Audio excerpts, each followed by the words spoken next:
Hello बच्चों, आज की हमारी मैथ की वर्कशीट नंबर 22 है और इसका टॉपिक है सममिति। सममिति की सीरीज़ में बेटा ये सेकंड हमारी वर्कशीट है और पिछली वर्कशीट में हमने रैखिक सममिति के बारे में पढ़ा था। आज हम घूर्णन सममिति के बारे में पढ़ेंगे। रैखिक मतलब लाइन के अकॉर्डिंग था और घूर्णन मतलब घुमाने से। समझ में आया? मतलब रोटेट करने से या घुमाने से जब शेप या वो चीज़ बिल्कुल एग्जैक्टली वैसी ही दिखाई दे तो दैट इज़ कॉल्ड द घूर्णन सममिति। ठीक है, तो देखिए क्या लिख रखा है इन्होंने। कुछ आकृतियाँ सममित दिखाई देती हैं परंतु आपको इसकी कोई सममिति रेखा प्राप्त नहीं होती। कुछ ऑब्जेक्ट ऐसी होती है जहाँ पे हमें कोई भी बेटा जो हमारी सममिति रेखा है वो नहीं होती, तो इसको किसी प्रकार से मोड़ने पर भी दोनों आधे भाग संपत्ति नहीं होंगे। फिर भी केंद्र वाले स्थिर बिंदु के विपरीत घुमाव जैसे आकार पहले जैसा आकार होता है। यानी कि जैसे भी हम जो केंद्र बिंदु होता है हमारा, फॉर एग्जाम्पल आपने स्पिनिंग व्हील देखा होगा गेम्स वगैरह में, अमेजन का भी इसमें स्पिनिंग व्हील वाले बहुत सारी साइट्स शेयर कर देते हैं ना लोग, जहाँ पे वो स्पिनिंग व्हील होता है तो वो बीच में एक सेंटर दिया होता है और जब हम उसको रोटेट करते हैं तो वो बिल्कुल वैसा ही दिखाई देता है।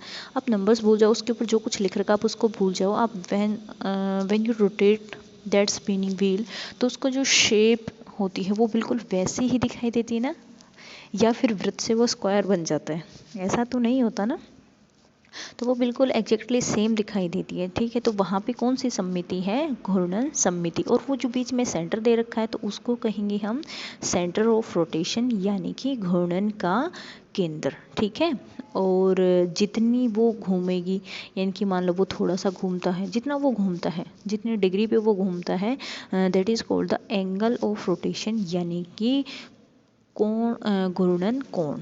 ठीक है, जितना वो आप इंग्लिश में याद कर लीजिए, centre of rotation and the angle of rotation, घूर्णन कोण और घूर्णन का केंद्र। ठीक है, अब घड़ी तो आप सभी ने देखी ही होगी।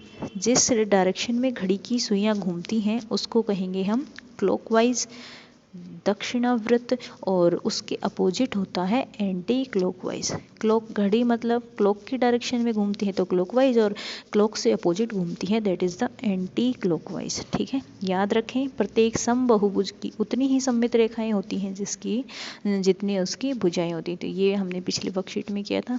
ठीक है, अभी देखिए एक नई चीज़ और है घूर्णन सममिति का क्रम, यानी कि ऑर्डर ऑफ रोटेशनल सिमेट्री, यानी कि घूर्णन का क्रम, यानी कि वो कितनी बार एग्जैक्ट सेम दिखाई दे रही है एक पूरे चक्कर में। पूरा चक्कर कितने डिग्री का होता है? 360 डिग्री का। तो हमें ये देखना है कि 360 डिग्री के चक्कर में, पूरे चक्कर में वो चीज़ कितने बार बिल्कुल वैसी ही दिखाई दे रही है जैसी वो है।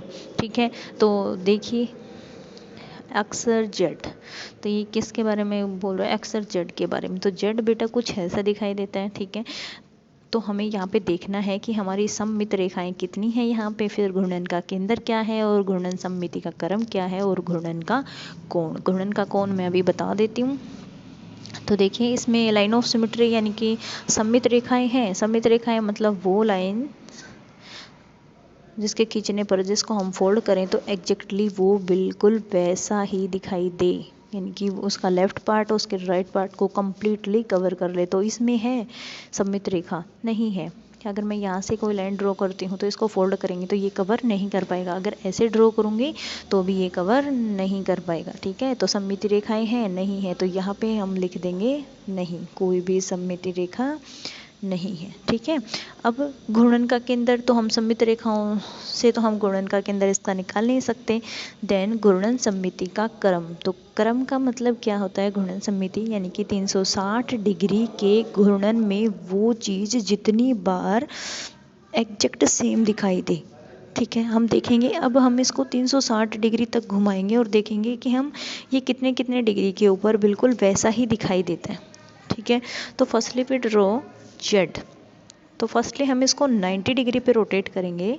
तो ये मैंने इसको 90 डिग्री पे रोटेट कर दिया, यहाँ पे मैंने इसका सेंटर मान लिया। ठीक है, ये बीच में, यहाँ से मैंने इसको रोटेट किया तो 90 डिग्री पे जब मैंने इसको रोटेट किया तो ये बिल्कुल ऐसा दिखाई दिया।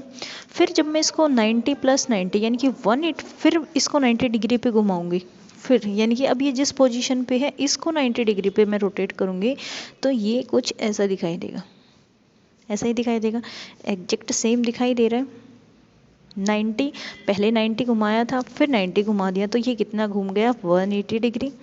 फिर 90 और घुमाऊंगी तो ये कुछ ऐसा दिखेगा, ठीक है। इसको ऐसे रोटेट करना, क्या ये ऐसा ही दिख रहा है? नहीं दिख रहा ना, ठीक है। तो 180 में 90 ऐड करेंगे तो दैट इज़ द 270 डिग्री। और जब मैं इसको एक बार और रोटेट करूँगी 90 डिग्री पे तो ये हमारा बिल्कुल ऐसे ही जेड बन जाएगा, ठीक है। तो अब देखिए ये हमने फिर 90 डिग्री ऐड किया तो ये पूरा 360, यानी कि हमारा 360 का घूर्णन पूरा हो गया। तो अब 360 के घूर्णन में हमें देखना है कि ये चीज़, ये जेड कितनी बार बिल्कुल सेम दिखाई दे रहा है। तो एक बार और दो बार। तो घूर्णन सममिति का क्रम कितना हो गया 2। और घूर्णन का कोण और पता करना है, तो घूर्णन का कोण हम कैसे पता करेंगे?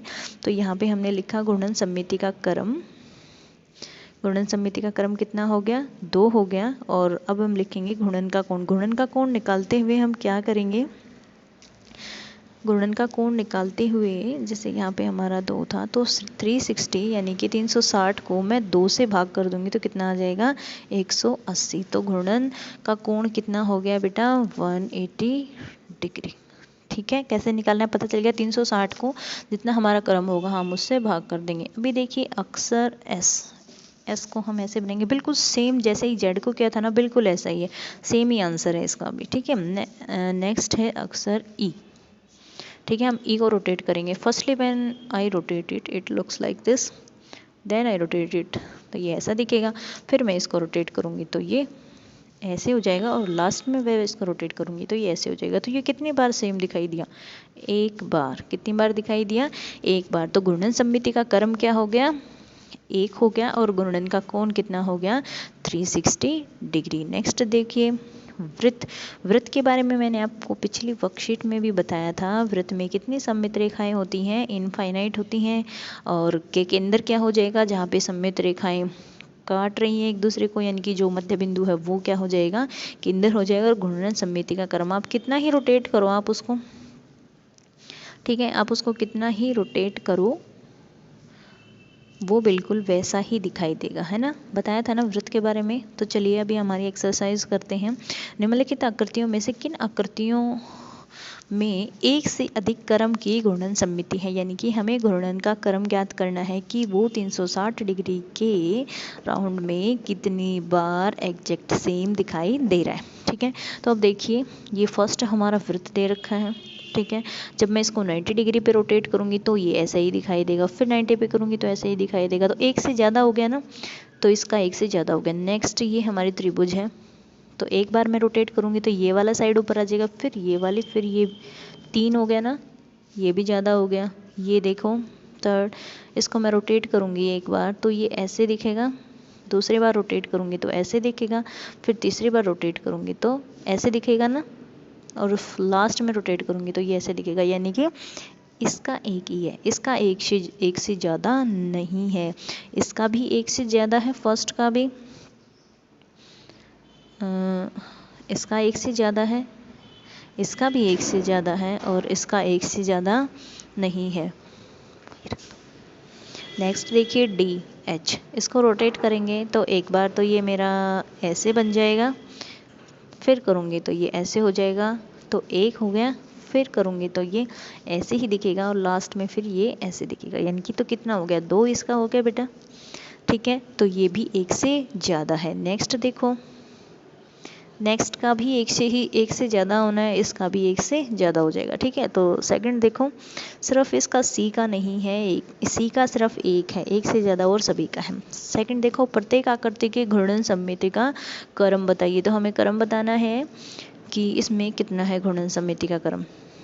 ये देखो, इसको हम ऐसे ही रोटेट करेंगे जैसे मैंने आपको बताया था। Firstly when I rotate it तो ये कुछ ऐसा दिखेगा, है ना। फिर जब मैं इसको रोटेट करूँगी तो फिर ये ऐसा दिखेगा, तो एक बार दिखाई दिया, फिर ये ऐसा दिखेगा, फिर ये एग्जैक्ट वैसा ही दिखेगा जैसे इसकी शेप है। तो 1 2, तो कितनी बार एग्जैक्ट सेम दिखाई दिया? 2 बार। तो इसका क्रम कितना हो गया 2। ऐसे ही इसको रोटेट करके देखोगे तो ये भी 2 हो जाएगा। ये जैसे त्रिभुज है तो इसको रोटेट करोगे तो देखो, इसमें बताया था ना मैंने आपको, इसका कितना होगा 3 होगा, इसका कितना हो जाएगा 4 हो जाएगा, इसका भी 4 हो जाएगा। देखो कैसे काउंट करना है, हम इस टाइप से कोई बहुभुज हमें दे रखी हो तो हम उसको कैसे काउंट करते हैं, जितनी हमारी लाइन ऑफ सिमेट्री होती है ना, जितनी हमारी लाइन ऑफ सिमेट्री यानी कि जो हमारी रैखिक सममिति की जो रेखा थी ना, रैखिक सममिति में जो हमने पढ़ा था, तो उतना ही इसका ऑर्डर होता है बेटा। तो इसमें कितनी थी, जैसे ये पंचभुज है तो इसकी 5 थी ना रैखिक सममिति, 5 लाइंस थी ना इसमें, तो इसका क्रम क्या हो जाएगा 5 हो जाएगा, इसका क्या हो जाएगा 6 हो जाएगा और इसका 3 हो जाएगा। ठीक है, ऐसे ही आप सभी को ये काउंट करके लिखने हैं, ज़्यादा कंफ्यूज होने की कोई ज़रूरत नहीं है। तो इसमें देखो कितने कोने हैं, 1 2 3 4 5, तो इसका कितना क्रम हो जाएगा 5 हो जाएगा। इसमें 6 है, 2 3 4 5 6, तो इसका कितना हो जाएगा 6, 1 2 3 साइड है तो इसका हो जाएगा 3, 1 2 3 4, इसमें 4 हो जाएगा, इसकी 3 साइड है तो 3 हो जाएगा। ये बेटा एंगल दे रखा है इसलिए इसका 2 होगा, क्योंकि ये सम्मुख कोण हो गया तो इधर भी 80 डिग्री हो जाएगा, तो 2 लाइन ऑफ सिमेट्री होगी तो 2 हो जाएगा, इसका 2, इसका 4। ठीक है, ऐसे आपको सारे क्वेश्चन सोल्व करने हैं। Thank you.